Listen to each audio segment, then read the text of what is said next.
под бутсами гаитян и перуанцев. Сборная Гаити. Ворота Джонни Пласиду не посмотрел. Но перуанцы продолжают атаковать. Можно играть налево. Удар по воротам и 20 мест.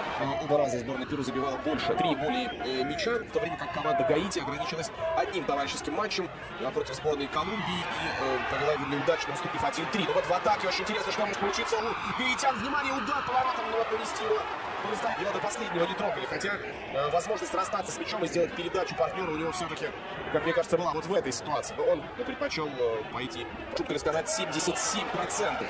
Но вот теперь все изменится. Это удар по воротам. Я бы так его назвал. Своей на чужой половине поля. И к тому же позволяет себе вот такие красивые футбольные штуковины. Вообще обе команды к этому матчу должны относиться очень серьезно. Это шанс для беснующихся. Футболисты вынесли только штрафной удар. Внимание, очень опасно может быть. Удар, и мяч летит чуть выше ворот. Казалось, что прыгает разбега. Буквально с одного шага. И мяч летел. Очень и очень опасно. Мяч в поле невероятным образом. У самой бровки подача прямо в голову Режиналю Коро. И еще одна попытка сборной Перу. Мощнейший удар. Прямо в... Немножко из-под себя, казалось бы, уже, но приложился здорово. И, ну, попади мяч в этом несколько лет назад. Точно передатопия один из символов этого возрождения. И вот в атаке сборная Перу. Внимание, очень опасно. Кристиан Куэро прострельный удар. Это Геррера. Улыбить, опять же, из-за себя, чуть ли не пяточкой, приходилось подставиться под этот мяч.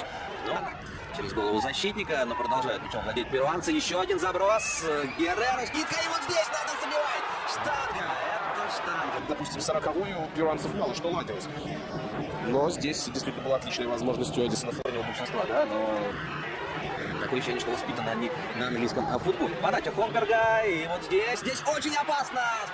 Спасает свою команду Пласид. Фланге. И это именно он бил поворотом, пыром, как говорят во дворе. И Пласид великолепно действовал на последний. Патрис Неве, это удивительно. Сейчас подача, удар и гол. Вот так сборная привел гол. Может быть второй, потому что первый был в первой половине матча, когда с Геррера, так более сильных команд, да, где Перу уже не будет играть первый номер. Но вот еще один шанс забить второй, но не получается. Удар у Флореса. Наверное, на фланг можно сделать передачу, хотя вот опять же не хватает сейчас Риваредо и Траухо где-то поблизости с Гроку. Но можно и через центр пройти. Герреро бьет дальний угол. Сборная с приключениями, с футболистами, которые родились не на Гаити. Вот какая получилась атака, классица раздает.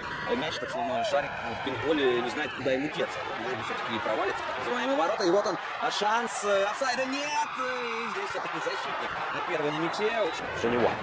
Ну, мы смотрим, здесь не было положения вне игры. Задержался все тот же Женева. И потом он же исправил свои собственные ошибки. Внимание, барабанная дробь. Подача. И очень опасная мяч летит мимо ворот. Вот это момент. Моментище. И не забить. Офсайда, судя по всему, действительно не было. У Белфорда, который этот удар доносил. Но